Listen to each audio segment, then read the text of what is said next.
On today's episode of the CLS Experience, we have a very special treat. She's an empire building architect and powerhouse. She's a speaker, author, visionary, and queen behind the 10X empire. She's a badass entrepreneur, investor, and business mogul. Just an absolute juggernaut in all facets of life and a phenomenal human being. Please welcome the trailblazing Elena Cardone. How you doing, Elena? Oh man, I'm good now. I love that intro. Thank you. I did good by you for that. Oh, heck yeah. That was a good one. I like it. Good. And like I was saying, like, I know you do a lot of these and so do I, but you have my word. We'll keep it fresh. We'll make it different. We'll have a lot of fun and we will absolutely manufacture magic here together today. Boom. I love it. We're going to start off a little weird. You ready for me? Oh yeah. Elena, what is your superpower? I think my superpower is my ability to help other people build empires. Ooh. I'm an amazing support system, support, show active interest in the success of, support, willing and capable of bearing the weight of something. So I help other people reach a heightened level of success once they've capped out at their top. I love that. That's unique. It is unique. It's amazing. You know, it is amazing. And that's special. Not most people can't, look, it takes something to build other people up and to help people with that. And I definitely admire that about you. Thank you. Describe yourself in 3 words. In 3 words? Yes. Badass. You can say it. You can say it if you want. I can't curse, can I? If you want, you can. I won't tell anyone. That's okay. I try not to. I save my cursing for the gym or for the shooting range. And then the rest of the time, I try to keep it classy. Likewise. And by the gym, you mean when you're crushing it doing the MMA? Yeah, exactly. My knuckles, my hands, bruises everywhere. Once I get good, I think that might go away a little bit. But for now, I'm, I love it. I'm in learning phase. I understand completely. What's something interesting about you that not a lot of people would know? Wow. I don't know. I'm pretty sure that, you know what? I know that people think that I'm very extroverted, and I am, and I'm outgoing, but actually I don't really like to talk about myself, and I have a hard time exposing inner vulnerabilities and weaknesses, but I only do it so that other people can learn from it, but I'm very uncomfortable with it. And I am a little bit like socially awkward. Understood. I mean, I cover it really well, but what goes on inside for me is, I have to constantly overcome the uncomfortableness or whatever the word is of that, like speaking in front of audiences, I'm trembling behind stage, or if I have to go to a party and socialize and have normal talk, like it's very hard for me. Yeah. Does it get a little bit easier?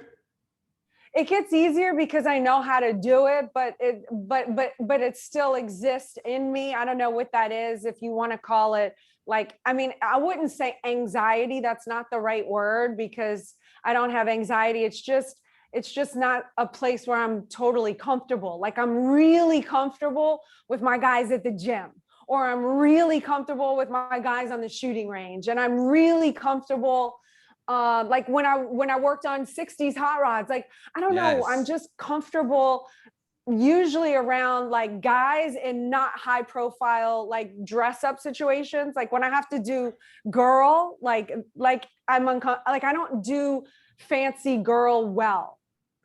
Like it's really hard for me. I'm very feminine. I embrace that. I am definitely a woman. I love being a woman, but I find it a very big struggle to keep up with being all the stuff that comes along with being a woman. It doesn't come naturally to me. Like it's very easy for me to not keep up with my hair, with my nails, with the waxing, with the, there's a whole list of things that I don't do that well. And I also don't do those conversations well with other women. Like that stuff bores me a little bit. So it takes energy for me to fit in. I love that. And I agree. That's definitely something that a lot of people wouldn't probably think about you, but like, and also like the mentality, like you get bored in those types of non-stimulating conversations. Yeah, like I can only do it for short periods of time, and then Yeah. I'm exhausted. It exhausts me. Like people always say, gosh, how do you keep up with your life and you're always on the go, and how can you be around so many people, like when we are at the growth con and whatnot. And the truth is that energizes me. The more I do and the more I'm around people of like-mindedness, the more Yeah. energized I am. And when people win from our products and services, and like with those conversations or collaboration type conversations or production, like I am jazzed. But the times that I get exhausted are on meaningless conversations. They like kill me. Understood. I feel the same way, which is exactly why I had to have you on the CLS experience, because I want to feed off your energy. And I love being around people like you who think so big that it's weird. Yeah, I do think so big that it is weird. And, that does present a whole different type of challenge, 100%. Yeah. I'm going to ask you one last weird one, then we'll get deep. When was the Okay. last time you had an unbelievable belly laugh? Not, I mean, it's been a while. It has been a while, but I mean, I can't even think of the last time, which sucks, but it's the truth. But I see you with with your daughters online, and they put the makeup on you. It looks like you guys are having a lot of fun laughing. Yeah, we do. We have a lot of fun. I think laughter is a very good indicator on what's going on with our life, because the more heavy it gets or pressure cooker situation that it is, the more I try to infuse it with fun and challenges and humor. So you can see a lot of that when I try to bring that into our relationship to kind of let the steam off of things. So I do think that that's really important. But the belly laugh that I'm talking about, like, they're few and far in between these days. I need more just like fun laughter. I understand completely. Laughing's the best. It is. Yeah. Are you ready to get deep? Yeah. When did you officially become Elena 2.0? I don't know. I don't even know what that means. What is 2.0? Is that like your new revamped mindset, how on fire you are today? I know it wasn't always like that. It's part of the journey. When did that really hit, when you had this vision? Well, in 2008, I think that's when it kind of really hit, when I had to reassess who I am, and thoroughly change my operating basis.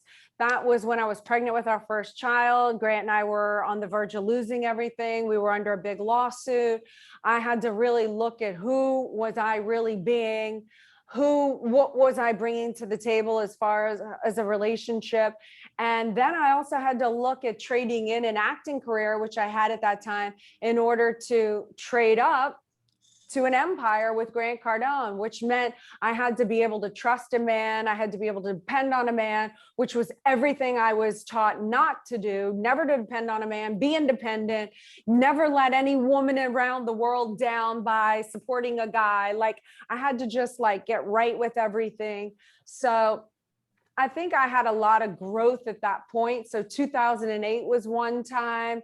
I think birthing the kids naturally at home was another time. You gain some sort of confidence and strength, and just like a war badge as a woman. Like it's not even describable. Once you go through something like that, you're just like, you know what? No one can mess with me. Like I know I have met myself. I know I can literally deliver. Like, when there is no other option, that's who I am. And I know I will show up. I love that. I mean, that's another one. There's just different times. Now I'm experiencing a new one. I'm taking on this new endeavor. I've just become a realtor. I'm partnering up with EXP. I'm going to build the biggest real estate agents in the world. I'm going to also sell high-end real estate, like stuff I've never done before, but I'm like starting at the ground level, surrounding myself with the infrastructure. And I'm going to create a multi-million-dollar business but more importantly than that, because I already, I'm not apologetic, but I already have that. But Right. what's more important about that dynamic now is that I get to be the empire builder for all the people that I intend to support and help build out their empires. That's my legacy. That's the spiritual contributions to my bank. That's my reward. So right now is another one. I understand all of it, and this all speaks to my soul. And one thing that you mentioned is when, like in 2008, and I do a lot of homework because number one, I'm a huge fan of yours, and obviously number two, because preparation breeds confidence. I know you said that at that time you made the biggest bet there is, and you bet on Grant, and he was your triple crown. He is my I, triple I love crown. that. He is my triple crown. He is not an easy triple crown, No, but he is my triple crown. He always delivers. He delivers in abundance, and he's never let anyone down in that realm. He always shows up. I know who that man is. I know what his heart is. And now in hindsight, I could say, oh, well, that was a safe bet. But at the time, I didn't really know that. but also like when as a man, like when someone like you like bets and puts all the chips in on you or on me, it's a good feeling. It gives us like a lot of confidence that maybe we didn't even have before that. So you helped a lot in raising what he's capable of too. Well, and the thing that I think is very admirable about him is that he does give me a lot of that credit for the mindset and the vision and my ability to expand and push him to stretch as well. And I think it's very admirable that he admits it and he supports me and in my role in our empire. And I think it sets an example and makes it safer for other men out there to not be embarrassed of their partner, but to be able to include them in and understand the dynamic of the power of two or more. In an empire, you need more, but it helps when it starts in the bedroom, like from that point outward. Yeah, reverse engineering it. That makes perfect sense to me. I love it. I told you we're going to jump around a little bit. I want the audience, because we have a ton of downloads. We just hit 100,000 in just 2 months. And they love to get a feel for the journey of the juggernauts like you. And I know you're outspoken about some of the beginning parts, but I want them to understand where you came from, like where you've been. I know you grew up in New Orleans, and at an early age, around 13, you had a pretty big tragedy when you lost your friend. And that kind of set you on a short-term path. Yep. So yeah, at 13, unfortunately, my best friend who lived across the street perished in a fire with her mother. I was there. I was one of the first people actually there before the fire department. Anyway, long story short, as they recovered her body, I unfortunately witnessed the sight of that, which no one should ever have to even imagine what something like that looks like. But at 13, I was not or any age, but especially at a vulnerable 13, I was not prepared to and equipped to dealing with that. And so, yeah, I just turned toward excessive alcohol, drug use. I really didn't want to live. I was in a lot of pain. And so I just acted out and surrounded myself with not the right people. And eventually I made a decision to pull myself out of that. And I wanted to, it was like an homage, really. I had a cognition one day, an epiphany that Goldie, that was my friend, I had a dream actually that she came to me in the dream and she was like, how dare you use me as an excuse to mess up your life? Like, as a friend, wouldn't I want you to succeed and be happy in life? So why don't you give me that? Why are you giving me this other thing? So that dream was really like I had never thought like that before. That's deep. It was deep. And so I decided, you know what? I wanted to then make something of myself and not prove, but for lack of a better word, prove my capabilities and my reason for living, and was that I am made to do more and that I could actually go on a path. And if I were to ever succeed, then I could keep the curtains open to help other people like me that were not supposed to make it. I was not academically smart in school. I was always different. I was a vision person. I was hyper. I was different. And I wasn't supposed to make it. I came from this punk rock background. We were supposed to be punk rock for life, So I just wanted to show that for anyone that wanted to break out of that mold and become bigger or challenge themselves to go deeper and be greater and reach a potential, that I would leave the curtains open so that you could learn from what I did right, from what I did wrong, and help fast track somebody else's way to success. Because I want to go to the top with all the other me's. I'm not, like I told you earlier, I'm not comfortable innately around, just, this might be something no one knows about me, but innately I'm not really comfortable around really wealthy people. I'm comfortable around being around people like me, down home girls. Like, I don't know how to do that thing, well, and wealthy people kind of intimidate me, or like they're not my people. I don't know how else to say it. I don't want I to understand. offend them, because I don't want to go into agreement that wealthy people are greedy, or like sometimes people have this negative connotation for wealthy Yeah. people. So I don't want to feed into that, because if you have that, you're never going to get that. But as best as I can put it, they're not my people. So I want to help all of the me's come up, and let's be there together and figure it out together and have fun and vacation and travel the world together and experience new heightened levels of success together for the first time. Like, that's fun to me. That's interesting. Yeah, and I can see how passionate you are about and the way you speak about this. So it makes perfect sense. It resonates with me, and I'm kind of the same way. So from then you went to LA to pursue modeling, acting, to kind of get away from that and kind of spread your wings a little bit, right? Yeah, I wanted to go to Los Angeles. I didn't really know what else I could do. I had always wanted to be an actress, and I thought the thing that's going to get me out of New Orleans was that. I mean, there really wasn't anything else for me to fall back on. I never considered myself like, I mean, I don't want to sound like I'm degrading myself by any means, but I'm not that type of person. Like, I'm not going to be a lawyer or a doctor. I don't have the discipline. I have zero interest in that smart kind of area. I'm not electronically savvy. So there weren't really a whole lot of options. I know how to do that very well. Like, that's what I did all day during school. Like, I had these visions. What if this happened or this happened? And then what would be the outcome of that and this and that? And so that's what I do. And that's how my mind works. And so for me, acting would be like, okay, this character does this, and how do they act and tell a story and present and communicate? Like, so that was really my only option out of New Orleans. So I Yeah. just followed that train.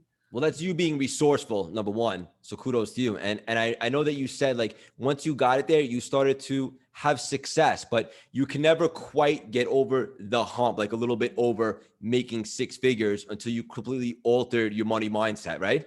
Yeah, absolutely. I had to get over the fact that, I was a sellout if I became rich, because I had the punk rock mentality, or, I had to look at everything that I thought about money, or what is a lot of money. And, like, I can't do that. Other people can do that, but I can't do that. Like, I had that in my head. And then I would just have to open it up to, well, can I just be open to the possibility that I can actually have a lot of money, that I can take the actions, that I can be responsible with it, that it could just enhance my life? Can I just be open to that? Can I be open to the fact that I won't be a sellout if I have money? Can I be open to just a different perspective? And that's how I was slowly able to change the perspective. And in hindsight, I have had a few friends in New Orleans, like 2 or 3 that I can think of, that don't like what I've become with my life. But I look at them and I see where they're at, and they're still doing drugs, and they're still not doing well. And I don't need to trade places. Like, it's okay. They can think I'm a sellout. Like, I'm okay with that. Like, I don't care so much about having to please everybody. I just have to keep my own integrity at this point. 100%. And like for me too, that's so relatable to me, because look, I've lost a lot of relationships even in the last year, as like I'm taking off with the CLS thing. I want to be around people like you that are doing great things, making impacts, and thinking so big. And like you just outgrow relationships. It just kind of is what it is. It's so true. Yeah. You do. And you have to be willing to look at that too, that just because somebody was your friend at a certain period of life, or maybe even as savage as a family member. Just because they are doesn't mean they're entitled to be in a certain position forever. Yeah. You know, they can be put in, if it's a family member and you can't get rid of them, but you can know where their place is, Yes. and you can know how to deal with them. So you're not, upsetting them or antagonizing them, but you also don't have to give them a higher position than they are in your empire. And then some people, it's like, are you willing to sacrifice certain relationships that really don't have your best interest in mind, no matter how much they say, I'm only trying to help, I just care about you, all those things, when they really don't have an interest in you reaching a heightened level of success? Are you willing to walk away or create distance? You do have to sacrifice and make changes in order to get where you want to go. You have to be willing to get up out of your comfortable chair and move to another location if you want to be in another location. That's just what has to happen sometimes. And sometimes you have to meet new people and create a new thing for yourself. And you're never going to do that if you're anchored to people that are really committed to keeping you staying the same because you're perfect just the way you are. That's right. And also me and you, we're continuously growing. We don't have egos. We want to keep bettering ourselves. And as you continue to blossom, you attract those types of people to the new version of you. So the 2.0 version just is what it is. That's right. And as you blossom and you do more, literally or at least for me, I become so interested in all the other endeavors that I'm doing. I don't have a whole lot of loaf time. So some people could look at my life and say, well, gosh, I don't want that. That's boring to me. Well, then that's something you need to look at. Then you can stay at where you're at and do that. But for me, I don't have a lot of loaf time. I don't have a lot of quote unquote friends. I don't have a need to go out and just hang out, like what I was saying, with the girls or wine night, or I have my vision so big for what I want to do with this lifetime that I'm so busy creating in that. And then if I'm not creating in that, I'm creating with the family, and then this and that. So there's not a whole lot of do nothing time. And I don't miss that. Like I said earlier, that's when I get tired, doing the loaf time stuff. Likewise. I love it all. If you can't see, I'm smiling from ear to ear to the audience. And also, I heard you say, in regards to the money, what is it really, right? It's energy. You're never going to see the thing in the bank account, specifically. People have this connotation about money, and they trap themselves from being open to it in abundance. Yeah, it's really interesting. I had another realization about money, that I'm never going to see the amount of money that I'm quote unquote worth, or that we have. It's never going to be real to me. And even if it was stacked up in a room and I looked at it, I don't really know that I'm ever going to really get it. What I find interesting is, for a very long time, I thought I needed to have so much money in order to give me confidence to be able to make a phone call, or to walk into a room and be powerful and accepted, or whatever the idea was. I always had this idea, if I'm a billionaire, I could do whatever. I would have the FU money. I could create my own thing. I wouldn't care if, this opportunity or that opportunity didn't work out, because I'm a billionaire. And who doesn't take a billionaire's phone call? Right. And then I realized, okay, well, why do I need a digit in a bank account that I'm never going to see that says I'm a billionaire to be that person? Why can't I just give myself the freedom to be the mindset of a billionaire, even though I'm not? I mean, it doesn't mean, I don't want anyone to hear me wrong. It doesn't mean I'm saying go out and spend money that you don't have, because then you'll somehow, that's completely distorted and not what I'm saying. I've been years through sacrifice phase. There was no Chanel in my life for 10 years while I was building this thing. But I'm saying, how do I give myself the freedom to be the giant? How do I give myself the freedom to make a phone call or not care that this deal didn't go through or that deal didn't go through? I would just create this or that because I have all of this, so it doesn't matter anyway. How do I give myself that freedom without needing the pretend digits that are never going to register to you when you actually do have them anyway? Why can't you just be that now? And then when I started to learn how to do that and be, it's called be be like, for me, be that billionaire, then do the actions that it takes in order to get that done. And then you have all the things that come along with all of that. But it's not out of reverse. It's not, well, once I have the $1 billion, then I can be the this person and the who cares and the who. That's not how it works. You have to be it now, then do it, and then have it.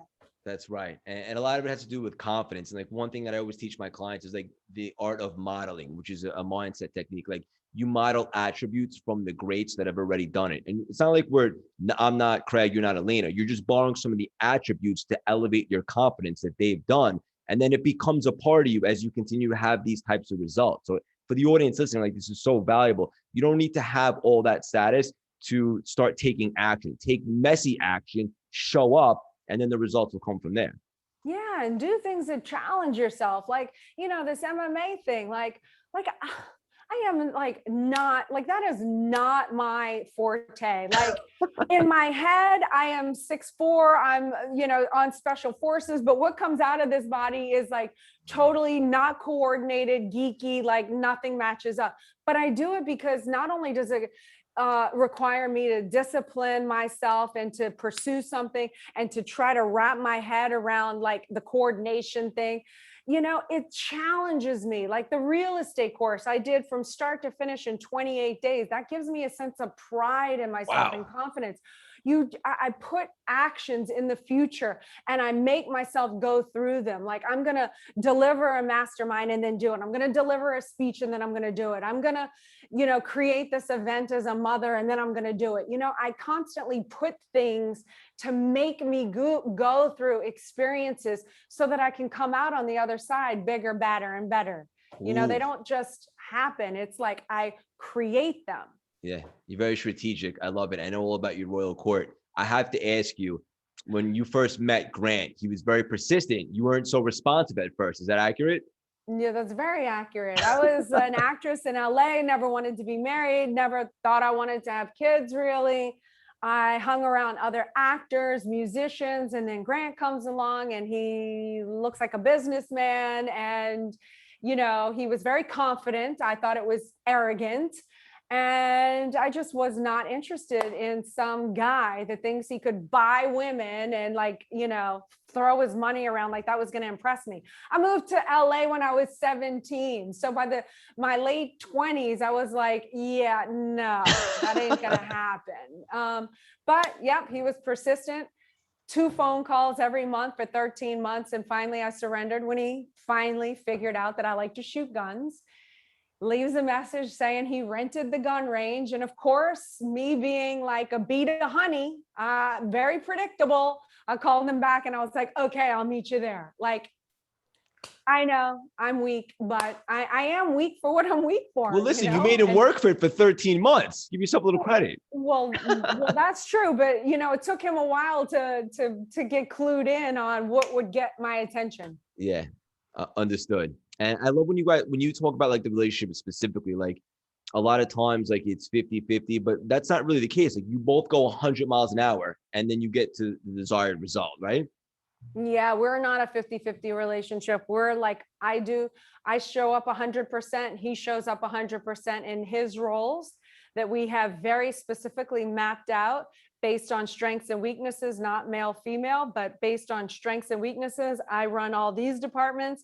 He runs all these departments.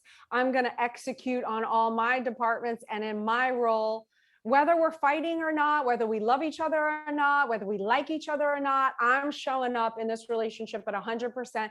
And likewise, and I think that's our secret sauce on why, and we work in a collaborated effort. In a coordinated, collaborated effort with the mutual goal of hitting the heightened level of success and the purpose that we're both on the same page for. We have our couple's goals, and that's what we're working towards. So that 100 catapults us into a sphere that, will just completely destroy anyone that's doing 50-50. Like I'll mop the floor with you all day long. Like, I don't think anybody, especially in the CLS audience, would bet against you. You mentioned success, and people often ask me, but I'd love to hear your perspective. What is your definition of success?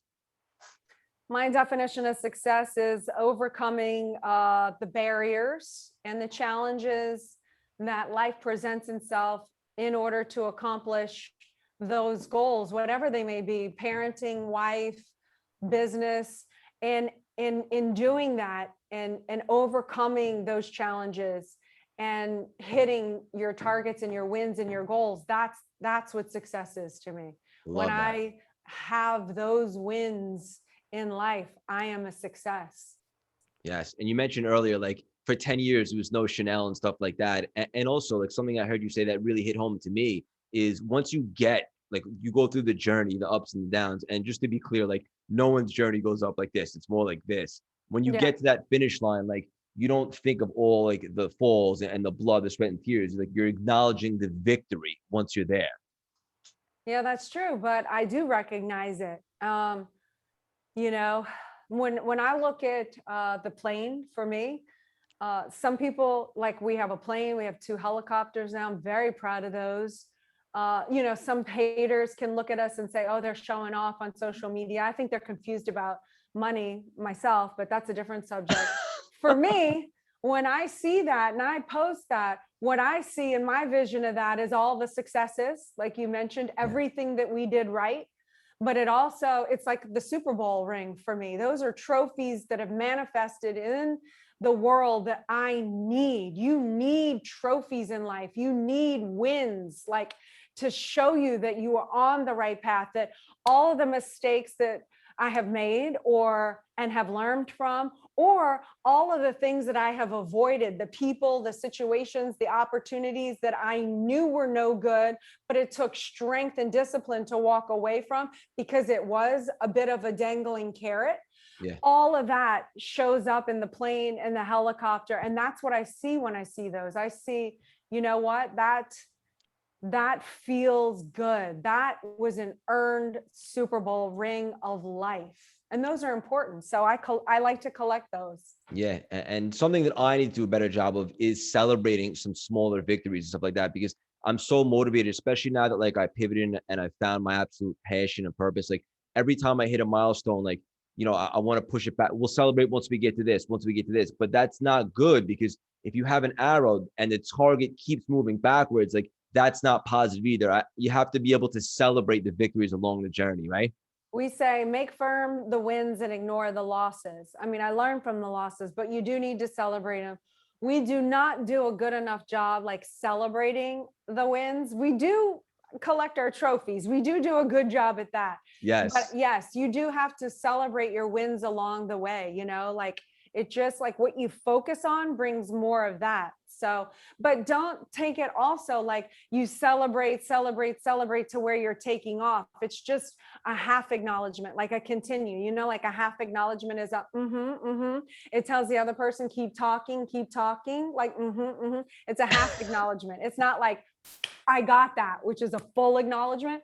So keep it going so that, you have your so the win is in, but you're still going forward. It's just to keep you going forward. Yes, that makes perfect sense. And I'm going to apply that as well. So thank you for that. Another misconception is like a lot of people think like when you're a juggernaut, like you guys are super successful, like every day is just, it's 100 degrees and sunny. Like you do things on a daily basis that you don't love to do, so to speak, but you have the discipline to understand that it's for the greater good and it's going to lead you closer to the result. Right? Million%. That's one of the reasons I do love MMA. Like, I know I keep bringing that up. I do Good. love it, but I hate it at the same time. I hate waking up early. I hate training. I roll my eyes at my trainer. I complain all the time. Like, it's just, but I do it because I know what it does to me mentally. And I think that sport is so connected to the entrepreneurial space. It's ridiculous. Like, it is so similar metaphorically to me. But yeah, I mean, not only that, it's like, dealing with people or phone calls or rejections or arguments or, all the million things that come in. Sometimes I'm like, I just need a break, and then I'm like, no, I don't need a break. I need to like refocus. What is my purpose? And pick one action to do and complete it. Then I feel better. Then complete the next action. and complete it, and just pick one at a time and not look at the whole thing buzzing around that creates all the chaos and confusion, and just pick one thing and do it, and just pick another thing and do it. And before you know it, I'm like, scoring the touchdown. I love it all. And you guys are building quite what's going to be a very impressive legacy. You've already left a legacy. When it's all said, like your kids will have this legacy. Like, what do you want your legacy to be? I want my legacy at this point to be that I was the woman not only behind Grant and our empire, but that I was the woman behind thousands upon thousands of other people's empire. And that's why, again, that's why I partnered up with EXP, because this was the opportunity for me to be the woman behind all those other people. And that's really what I want to leave as my legacy. I mean, aside from my kids and all of that stuff, I'm just talking business world. For my legacy, for my children, I want to rear happy, competent, producing members of society who, are confident and powerful. And so if I can do that through the kids, then I can be a happy mother, like wife. Can I continue to bear the weight of? Can I be strong? Can I get stronger? How can I become more of an asset to Grant? How can I grow? Like pushing Grant to another level. Like I want to leave those legacies as well. Yeah. And you said, if you can, it's when you can, because you're you're on fire. That's you can't right. be stopped. That's right. It's coming. I know it is. I would no one would bet against you with all the amazing things that you guys going on, like specifically like the 10X, like that. It looks like a rock concert mixed with all the inspiration and stuff of all the really cool hats that you guys wear and the things that you going on. Which one like is the most exhilarating for you? Of all the businesses? Yeah. Well, right now, the EXP thing, but aside from that, because it's new and it's exciting. I can see how passionate you are. And I know when it's something new.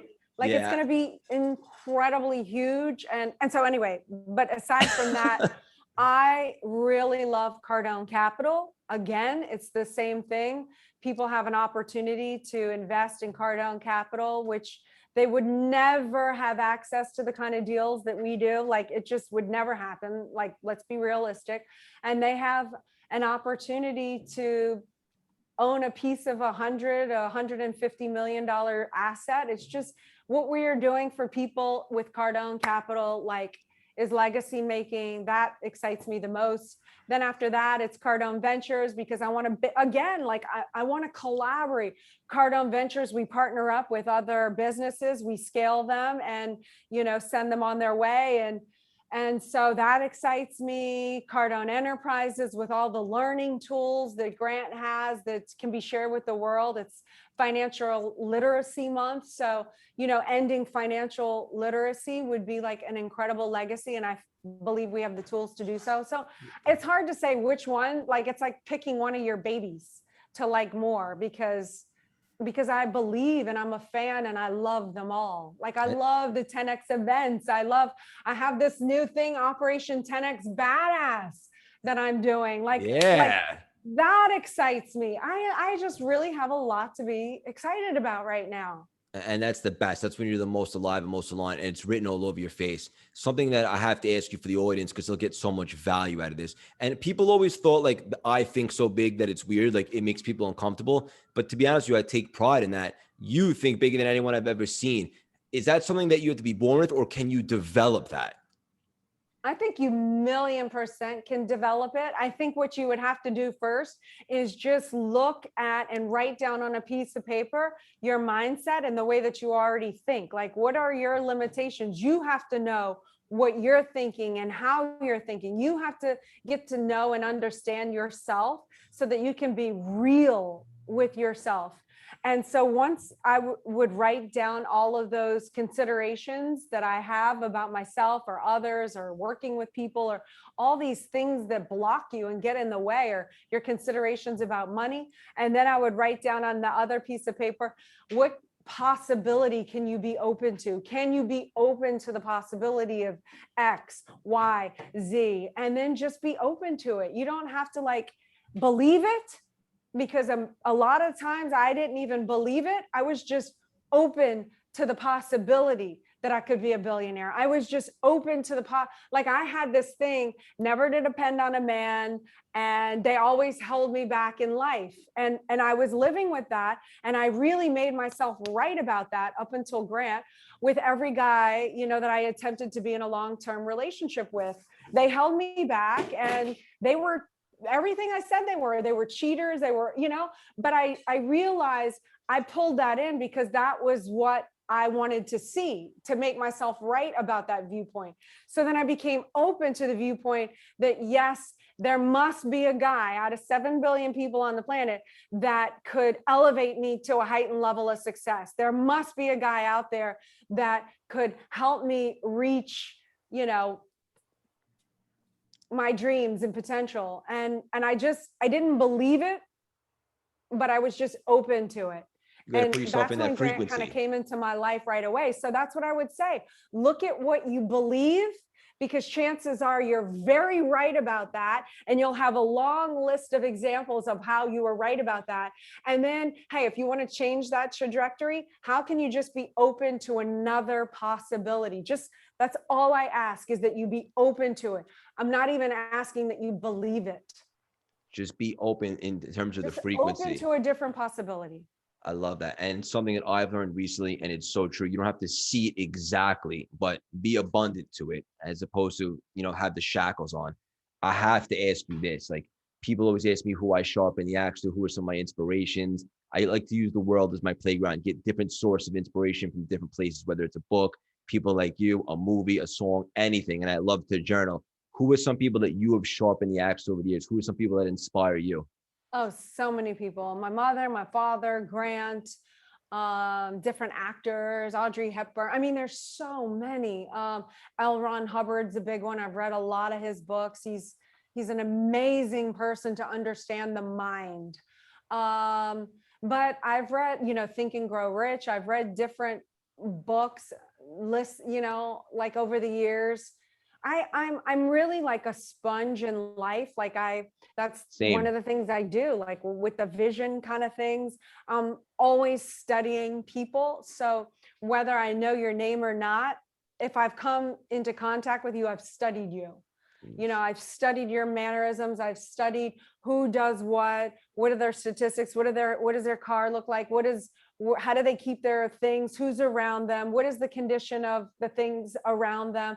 Like, I'm always processing and studying people, and I absorb that, and I just make my mental notes. Okay, let's tweak this. Let's add this. I like what they're doing. So I use or stay away from or avoid, like, from everyone. So it's hard to say one person because it's constant.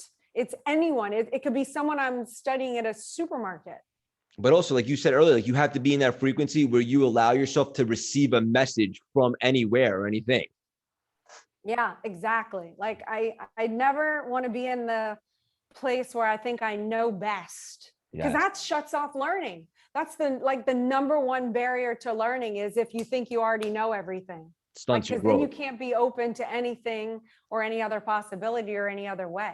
I couldn't agree more. With everything that you guys have going on, like, simultaneously, how do you personally avoid a burnout? I think you're going to say the MMA, but maybe not.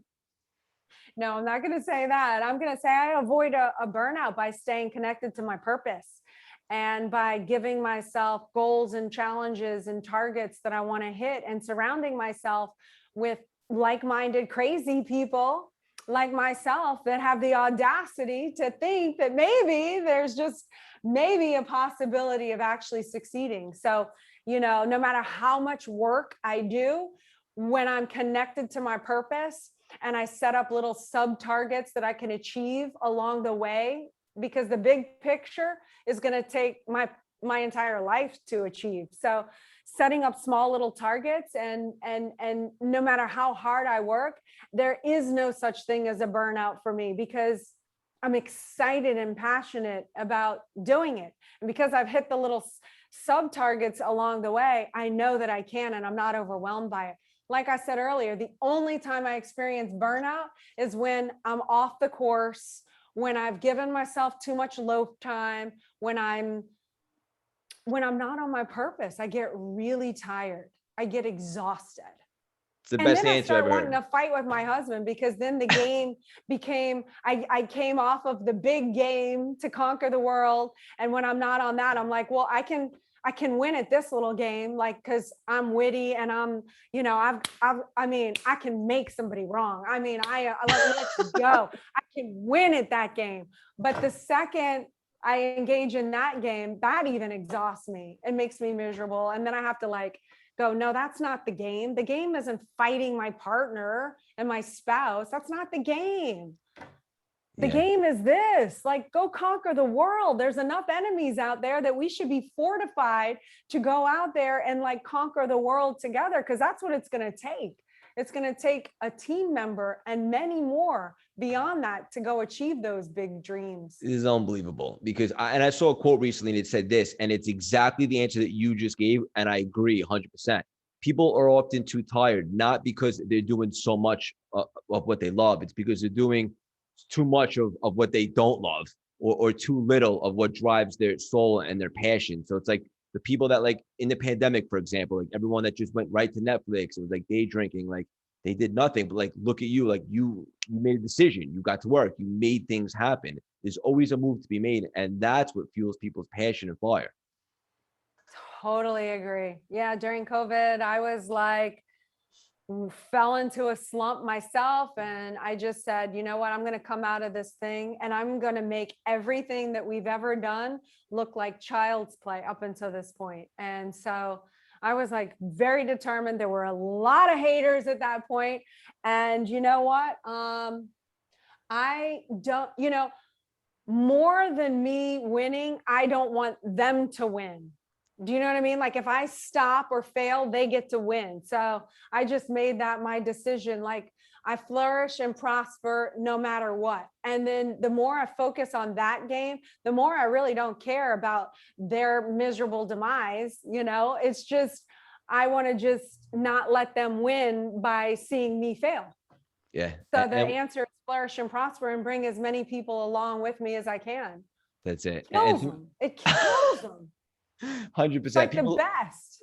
People always say, like, how do you deal with haters? And like, my answer is this: like, if you're really taking a shot at life and doing something grand and epic, you won't have to find the haters, they'll find you. The only problem is when you're just coasting and you're not taking a real shot at life, then you probably don't have haters. That should be the wake-up call. Yeah.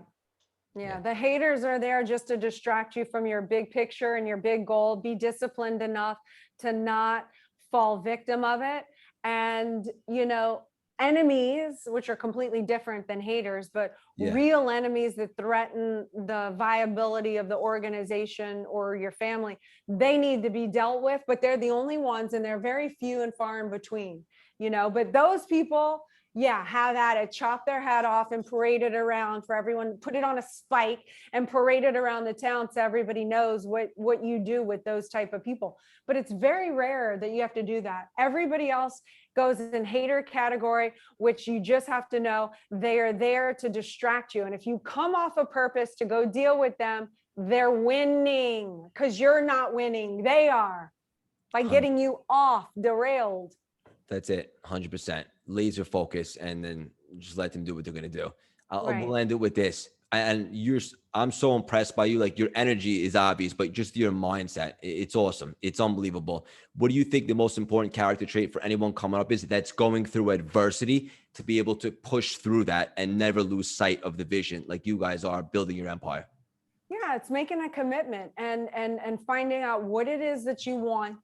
What is the life that you want? And then backtrack, like project into the future what you want, then come back, write your list of the actions that you think that you would need to take in order to be able to then have it. And who do you need to be? And what's going to get you to be that person? What's going to get you to be that leader? What do you have to go through? What experiences do you have to put yourself through in order to come up to that level? And certainly confidence is one of them. And you develop confidence by doing what you say you're going to do. And you don't have to conquer the mountain. All you have to do is, if you're going through it, you start with very simple, small actions. Like, I drink a gallon of water a day and I do it. I say I'm going to work out and I do it. I I make my bed and I do it. It's the simple things, but you do that with enough consistency over a period of time. And all of a sudden you get to go, you know what? When I say something, I do it. So when I say I'm going to be a multimillionaire, or I say I'm going to be a billionaire, you know what? I actually believe it because I do what I say I'm going to do. And then, then eventually it's like you said, no one would bet against me. Eventually the world submits and it just goes, you know what? I'm going to pass over her and I'm going to go hit up the easy person because I can't mess with that chick. Like the universe goes, I'm not messing with her, even though it does from time to time. And then I smack it down. But it's like, it would rather go pick on somebody else because it knows not to mess with me because I do what I say I'm going to do. And I have integrity and I have grit and I have strength and I have courage. And it doesn't mean I don't have fear or that like I don't have that quote unquote anxiety or that I'm perfect or anything. It just means in spite of all that, I'm doing it anyway. I'm always taking the next step. I'm always climbing the next ladder to get where I want to go because I know that me not doing that is a disservice to others. For anyone else that's looking at me going, you know what, if she can do it, I can do it. So I owe it to others to get it done because I was in that place. I was in that place where I couldn't really do it myself. I needed help. I needed a mentor. I needed someone to encourage me, to motivate me, to show me that it is possible, that people like us can do it, that we do not have to go into agreement with the suppression of where we are supposed to be because of whatever the adversity is. Bang! I love it.